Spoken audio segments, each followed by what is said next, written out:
मोक्षमार्गस्य नेतारं वेत्तारं कर्मभोवृतां ज्ञातारं विश्वतत्त्वानां वन्दे तद्गुणलब्धये। श्री तत्वार्थ सूत्र ग्रंथ जी में आचार्य श्री उमा स्वामी जी महाराज 8वें अध्याय में बंध तत्व का वर्णन कर रहे हैं। बंध के 5 कारण बताए गए, फिर बंध के 4 प्रकार बताए जाकर उनमें से प्रकृति बंध और स्थिति बंध का वर्णन पूरा हो गया है। आज अनुभाग बंध और प्रदेश बंध के बारे में हम समझ रहे हैं। सूत्र नंबर 21 में अनुभाग बंध को बताया जा रहा है। सूत्र दोहराएंगे। विपाकोनुभवः, विपाक अनुभवा, अनुभव माने अनुभाग बंध, इसी को अनुभव बंध भी कहते हैं और अनुभाग बंध भी कहते हैं। तो विपाक अनुभवा, विपाक से मतलब क्या है?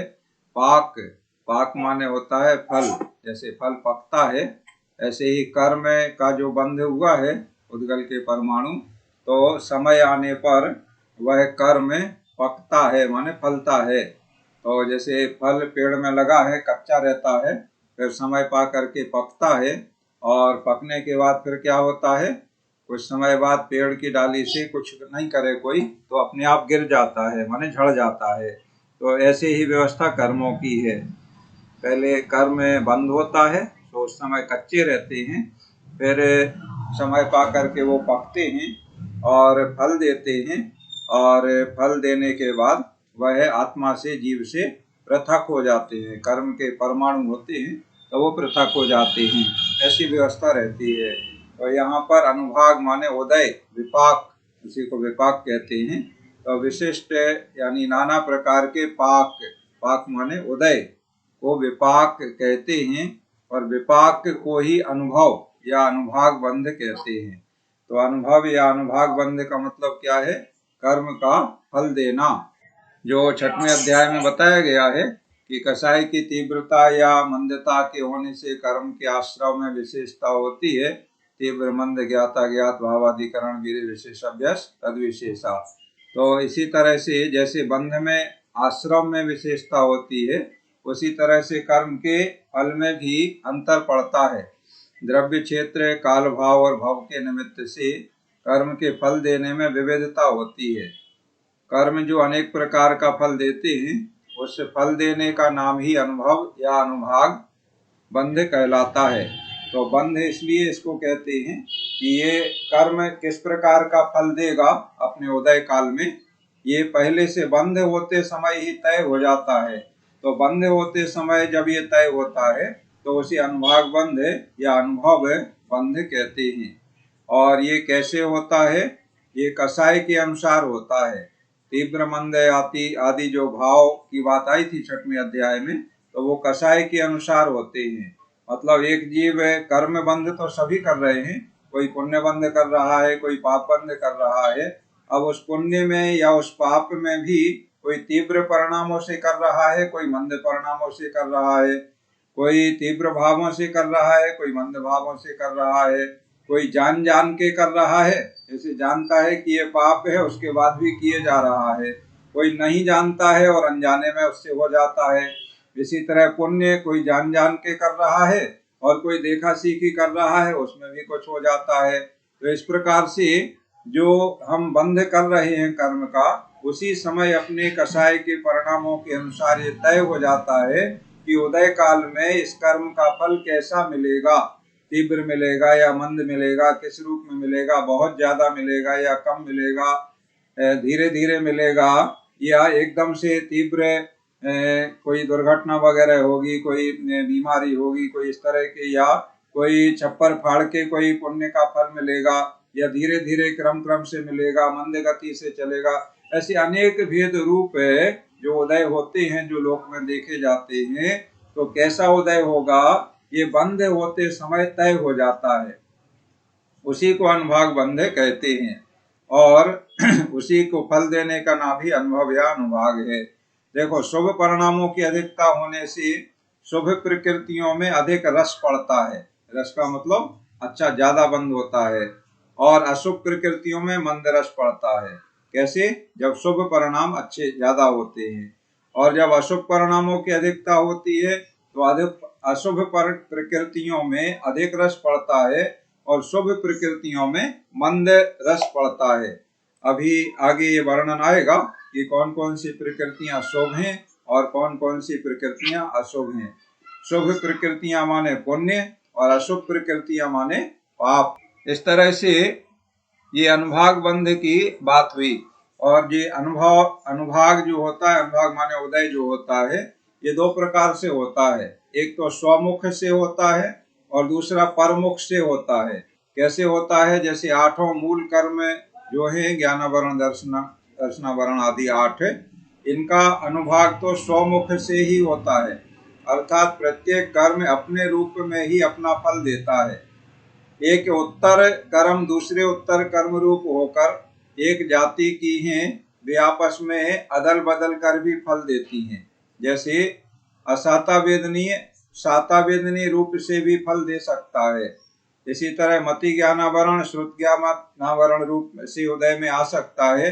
इसको परमुख से फल देना कहते हैं। माने बंध होते समय बंध हुआ था मति ज्ञानावरण का, और उदय होते समय उदय आया श्रुत ज्ञानावरण का। बंध होते समय बंध हुआ था असाता वेदनी का, माने पाप का, और उदय आया पुण्य रूप में साता वेदनी में।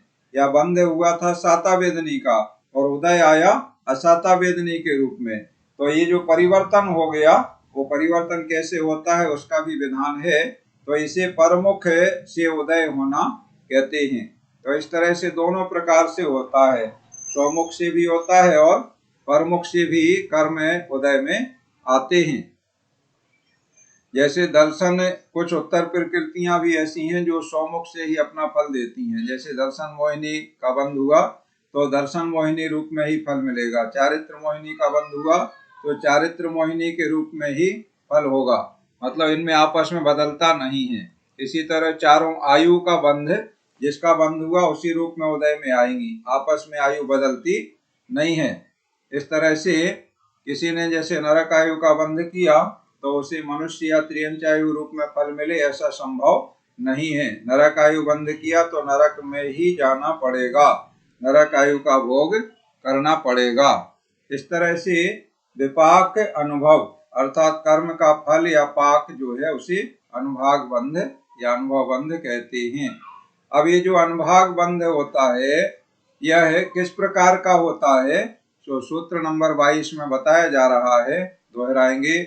सा यथा नाम, सा यथा नाम, हाँ, सा माने वह और यथा नाम माने जैसा नाम है वैसा ही होता है। तो वह माने क्या? जिसका ऊपर वर्णन चल रहा है 21 नंबर सूत्र में, किसका चल रहा है? विपाकोनुभवा माने अनुभव बंध का, अनुभाग बंध का। तो वह जो अनुभाग बंध है वह है जिस कर्म का जैसा नाम है वैसा ही उसका फल है। अनुभाग माने विपाक, विपाक माने फल देना। तो कैसा फल मिलता है? नाम के अनुसार ही फल मिलता है। ऐसा नहीं है कि कोई सूरदास है और नाम नयनसो कोय, ऐसा नहीं है।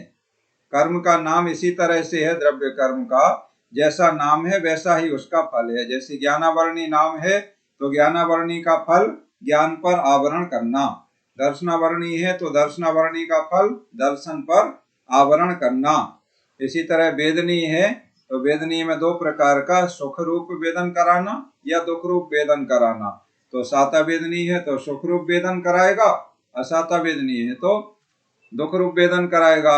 इसी तरह मोहिनी है तो मोहित करना, मोहिनी कर्म मोहित करता है।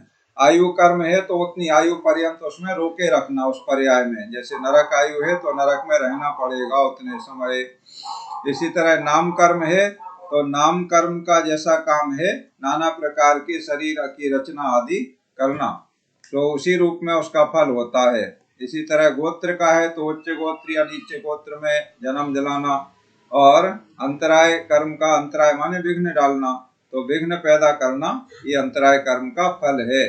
तो जिसका जैसा नाम है कर्म का वैसा ही उसका फल होता है। सा यथा नाम, ये सूत्र बता रहा है। और फल देने के बाद फिर क्या होता है। यहाँ पर भव्य श्रावक द्वैपायक आचार्य श्री उमा स्वामी महाराज के चरणों में अपनी जिज्ञासाएं प्रकट कर रहा है, जिसके निमित्त से यह ग्रंथ का उद्धार हुआ है। तो उसने कहा कि गुरुदेव ये बात समझ में आ गई कि जैसा नाम है वैसा ही उस कर्म का फल होता है, लेकिन जब कर्म ने अपना फल दे दिया फिर क्या होता है। तो अगला सूत्र उद्धार हुआ, 23 नंबर दोहराएंगे। ततश्च निर्जरा, ततश्च निर्जरा, अर्थात फल दे चुकने पर कर्म की निर्जरा हो जाती है। ततश्चा माने ततः, चा माने और, इसके बाद निर्जरा, निर्जरा हो जाती है। तो निर्जरा किसे कहते हैं। आत्मा से कर्म के परमाणु पृथक हो जाना उसे निर्जरा कहते हैं। तो कर्म का इतना ही काम था, जितनी स्थिति का स्थिति बंध हुआ था उतने समय तक कर्म आत्मा के साथ रहता है, अपना फल देता है, और फल देने के बाद उसका काम पूरा हो गया तो वह कर्म आत्मा से पृथक हो जाता है। जैसे परमाणु लोक में भरे हैं, व्याप्त हैं, ऐसे ही वो परमाणु भी बिखर जाते हैं, व्याप्त हो जाते हैं। जिस तरह से प्रति समय अनंत अनंत परमाणु आते हैं, बंध को प्राप्त होते हैं, उसी तरह प्रति समय फल दे दे करके उतने ही अनंत अनंत परमाणु आत्मा से पृथक होते जाते हैं। और फिर सत्ता में कितने रहते हैं, तो उसका प्रमाण आया है 1.5 गुण हानि प्रमाण। कर्म परमाणु हमेशा सत्ता में बने रहते हैं। संसारी जीवों की इस प्रकार की व्यवस्था है। ये जो कर्मों के फल देने का है, तो जैसे कर्म फल देते हैं, तो मान लो अभी जिस कर्म का बंध हुआ तो अभी तुरंत फल दे दे, ऐसा नहीं होता है।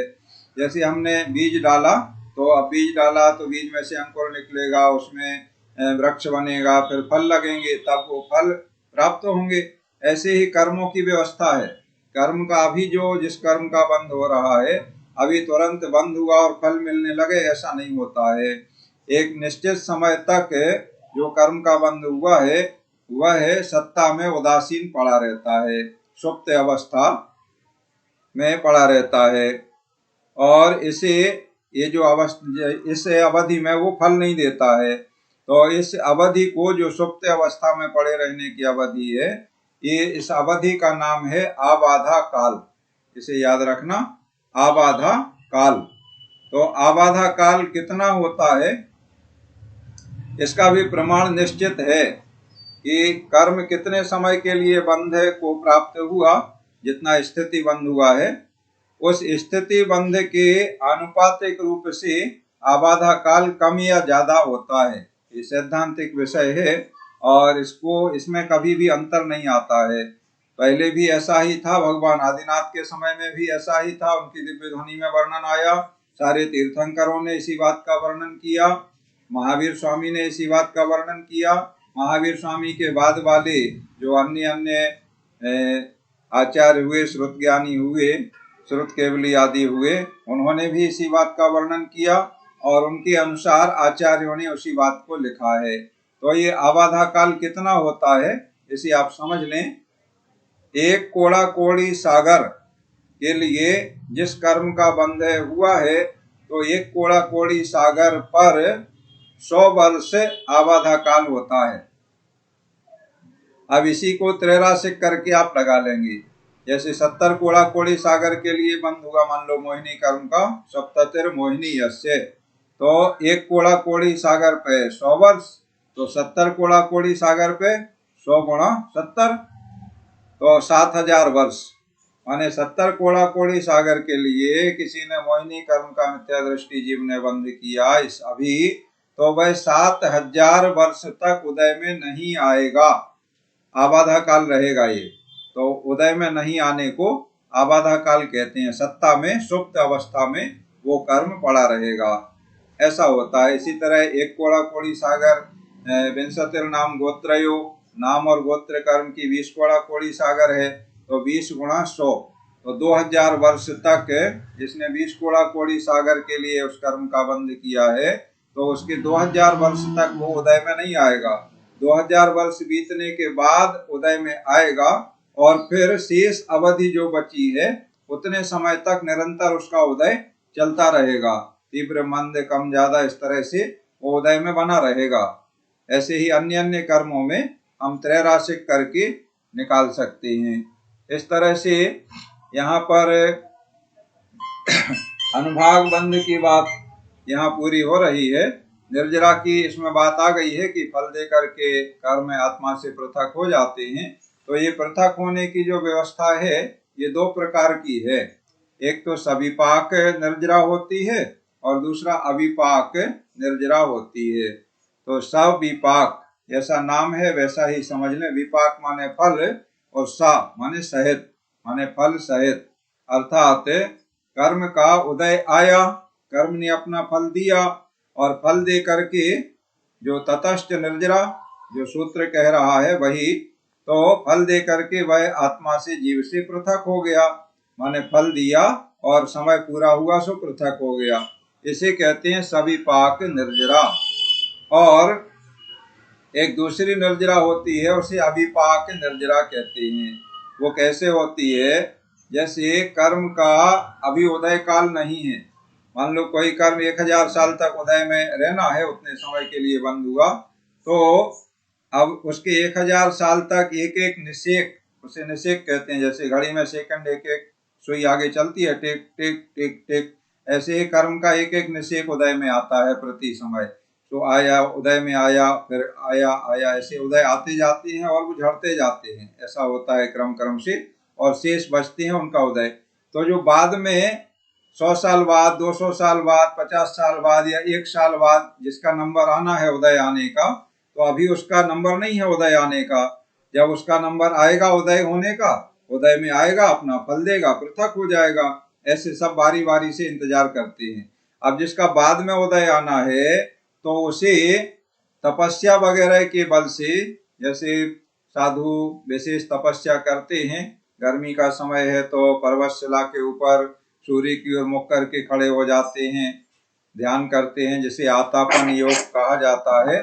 तो इस प्रकार की विशेष तपस्या विधि के द्वारा या ध्यान के द्वारा उन बाद में आने उदय में जिनको आना था उन कर्मों को अभी वर्तमान में तत्काल उदय में लाकर और पृथक कर देना, इसे कहते हैं अविपाक निर्जरा।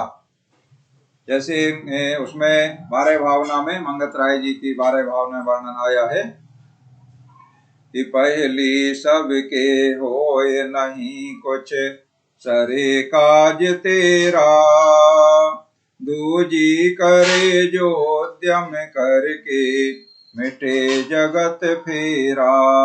तो यहाँ पहली है सविपाक निर्जरा। तो पहली सविपाक माने पहली तो सबके होती है, उससे कोई काम बनने वाला नहीं है। और दूजी करे जो उद्यम करके, उद्यम माने पुरुषार्थ करके। तो दूसरी जो अविपाक निर्जरा है वो विशेष पुरुषार्थ के बल से होती है। तो जो ऐसा पुरुषार्थ करता है उससे उसका काम माने मोक्ष मार्ग में वो उपयोगी है। इस प्रकार से दो प्रकार की निर्जरा होती है। ऐसे भी समझ लें, जैसे आम पेड़ पर लगा है और समय आएगा तो पकेगा, और पकने के बाद में कुछ समय लगा रहेगा, उसके बाद अपने आप टपक जाएगा। तो ये तो हो गया सविपाक। और जैसे अभी आम कच्चा है, पकने में उसे 15 दिन महीने का समय लगना है, और उसे कोई कच्चे को ही तोड़ के ले आए और विशेष गर्मी दे, पाल में लगा दे, तो वो 2 दिन में 3 दिन में ही पक करके तैयार उसको मिल जाता है। तो इसे कहते हैं अविपाक। ऐसे एक उदाहरण से समझाया गया है। इस तरह से अनुभाग बंध का वर्णन यहाँ पूरा हो गया। और अब प्रदेश बंध का वर्णन चलेगा। और प्रदेश बंध का वर्णन करके कितनी प्रकृतियां पुण्य रूप हैं और कितनी प्रकृतियां पाप रूप हैं ये बात बताई जाएगी। तो टोटल 148 प्रकृतियां होती हैं। नाम कर्म की 93 गिनते हैं, उस हिसाब से 148 जोड़ हो जाता है।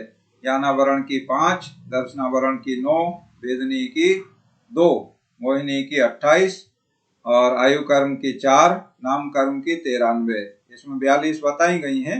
42 का भेद करने से, जैसे गति 1 गिना है और गति के भेद करो 4, इसी तरह जाति एक इसमें दिया है, उसके भेद करो 5 जाति, एक इंद्रिय, 2 इंद्रिय आदि। इसी तरह शरीर एक दिया है तो शरीर के भेद करो 5, अंगोपांग एक दिया है, भेद करो तो 3। ऐसे सबके संस्थान संगनन एक एक दिया है, भेद करो तो 6 संस्थान, 6 संगनन।